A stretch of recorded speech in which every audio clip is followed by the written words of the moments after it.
Everyone, today's video is all about the gate plugin in Presonus Studio One. I want to show you how to use the gate specifically on some drum tracks. So let's jump into Presonus Studio One where I've got a session pulled up. All right, here I've got my drum tracks in Presonus Studio One: kick, snare, 2 toms, a hi-hat, a ride cymbal, and a room mic. Specifically on the snare drum, when you're looking at these audio waveforms, you can clearly see where the snare drum is being hit. But in between all the hits on the snare drum, you're seeing the hi-hat and possibly some tom mics coming through. Let me just let you hear the drums without any processing whatsoever.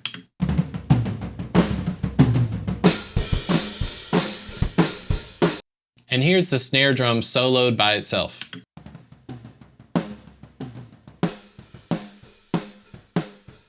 What a gate plugin is going to do, it's going to allow us to mute everything that we don't want to hear. So on the snare drum track, I only want to hear the snare drum, so I need to mute everything that's not the snare drum. Well, a gate plugin can be added. If you have the inspector view open over here, just click the eye tool.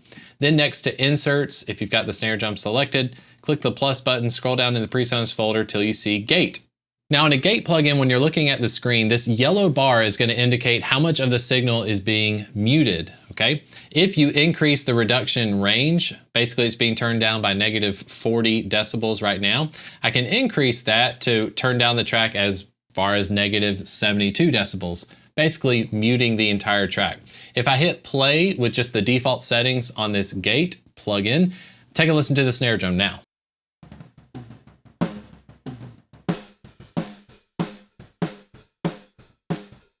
As you can hear, it sounds a little bit better, but it's got this almost glitchy quality. That's because the threshold needs to be increased. We've got still a little bit of the hi-hat and some of the toms still coming through. So the threshold is going to determine at what point are we just going to mute all of the information below it. So I'm going to hit play and I'm going to increase the threshold until all I'm hearing is the snare drum.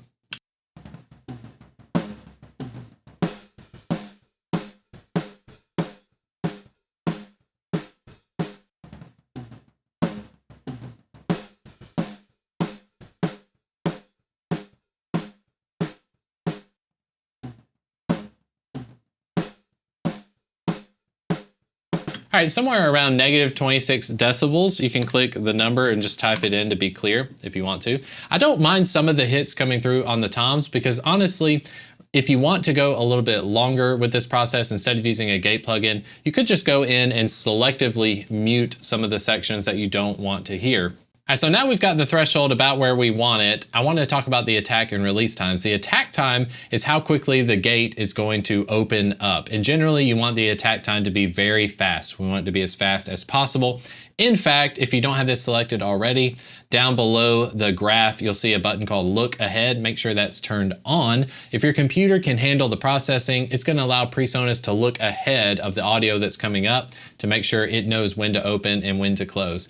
But with a fast attack, we're going to maintain more of that initial hit of the snare drum. If I go with a slow attack, you're going to lose the initial hit and it's going to make the snare drum sound softer. So you may want to increase the attack if you're going for that, but for 99% of you out there, keep the attack time as fast as possible. Here's what it sounds like.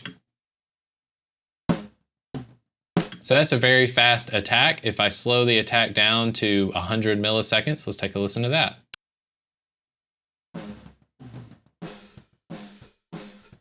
So we're losing the initial transient of the snare drum. It almost sounds like a room mic now. That's why you want a fast attack.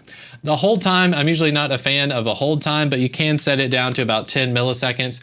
It's basically how long it's going to hold before it starts closing the gate. And closing the gate has to do with the release time. The release time, you generally want a longer release if you want more sustain or you want more of the signal coming through. So if I have a really fast release time, you're going to hear that initial hit of the snare drum, but then you're not going to hear any of the body or the girth or the sustain of it. This is very important when it comes to the kick drum. If your kick drum release time is too fast, your kick drum's just going to sound like click, click, click. As you increase the release time, you'll add that body and that girth. So if your drums are starting to sound really weak or transient, you might need to have a longer release time. Right now it's set to 80 milliseconds. That'll be just fine. Let's take a listen to the snare drum now with all of our parameters set.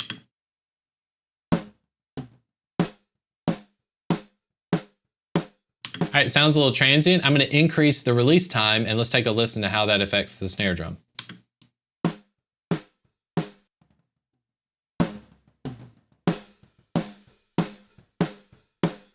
So you can see that yellow bar, when the release time is higher, the yellow bar comes down very slowly, okay? This is about where I'll have it set. It's right around 250 milliseconds on the snare drum's release time. The attack time is at 0.05 milliseconds, basically as fast as it'll go, and I've got the look ahead function on. All right, so that's with our gate plugin on our snare drum. A quick thing you can do, especially with drums, you can take this gate plugin and just click and drag, drop it up on the kick drum. It will copy all of your settings that were set for the snare drum, and now we can just tweak from there. So let's click the kick drum, let's solo it, and let's take a listen to what the gate is doing on the kick drum.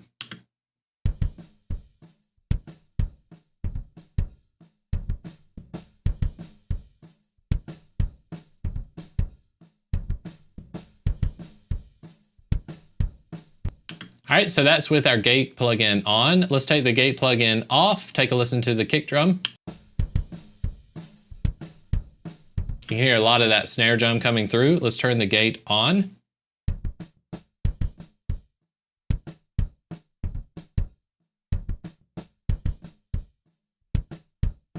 Okay, so on my kick drum, I've got the threshold set to about -32. And this one, I'm only gonna turn down the information below the threshold. I'm only gonna turn it down by -33. The kick drum is not as isolated as I'd want it to be. Next time I'll be recording drums, I'll basically put a blanket over the kick drum, but the kick drum microphone is sticking out a little bit too far from the kick drum's head, so you are hearing a lot of snare drum. Again, it's not gonna matter in context of the rest of it for now. I just don't want a lot of snare drum and a lot of cymbals coming through. So here is my kick drum track with the gate plugin. I've got the release time set to 70 milliseconds. The attack time is still at 0.05. Let's take a listen to it with the gate.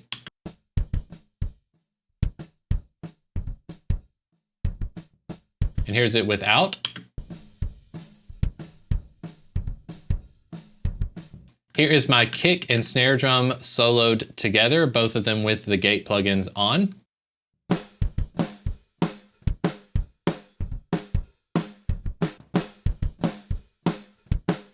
And here is my kick and snare drum with the gate plugins off.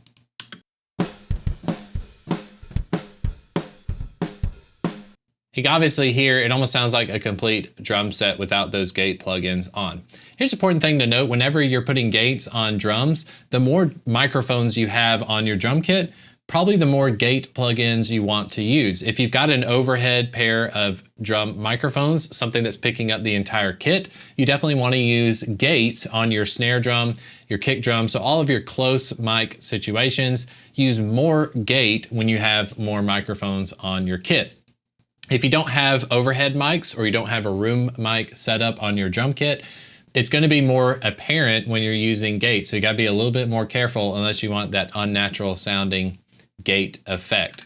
Now there's two other tracks I want to make use of the gate plugin, and that's going to be on my tom mics. I'm going to take the gate plugin settings that's on the kick drum track. I'm going to drag and drop it onto the tom 1 and tom 2. Here's a section right at the beginning where I'm hitting the rack tom a lot. Let's mess with the gate plugin settings and get something that we really like.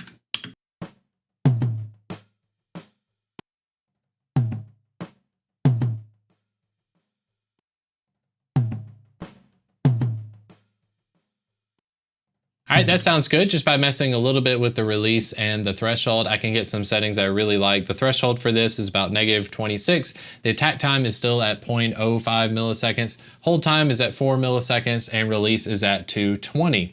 I can take over to the tom 2, mess with its gate settings as well. Again, we're riding on the floor tom, but then afterward, I don't want to hear any of this kick and snare drum information after this.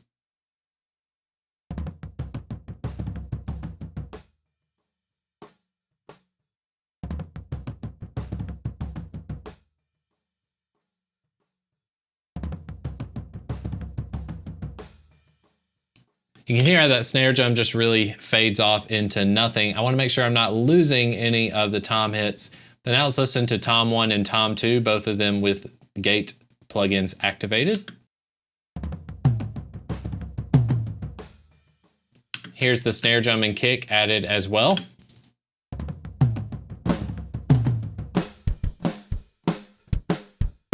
Room mic is pretty loud. I've got everything gain stage to be the same. So I'm gonna take my room mic and turn it down to about -6. All right, just so you can visually see these on the screen, I've got all the gate plugins loaded up with their settings. I've got the kick drum up here, snare drum, tom 1 and tom 2. Here are all of the gate plugins active.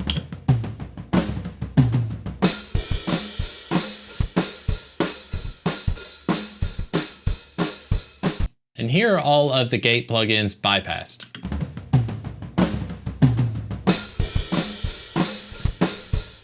Of course, this is just step 1 in mixing the drums in Presonus Studio One. So make sure you hit the subscribe button for a future video where we go into EQ and compression with these drum tracks. I hope you enjoyed it so far. Hit the like and subscribe button, and I'll see you in the next video. Bye.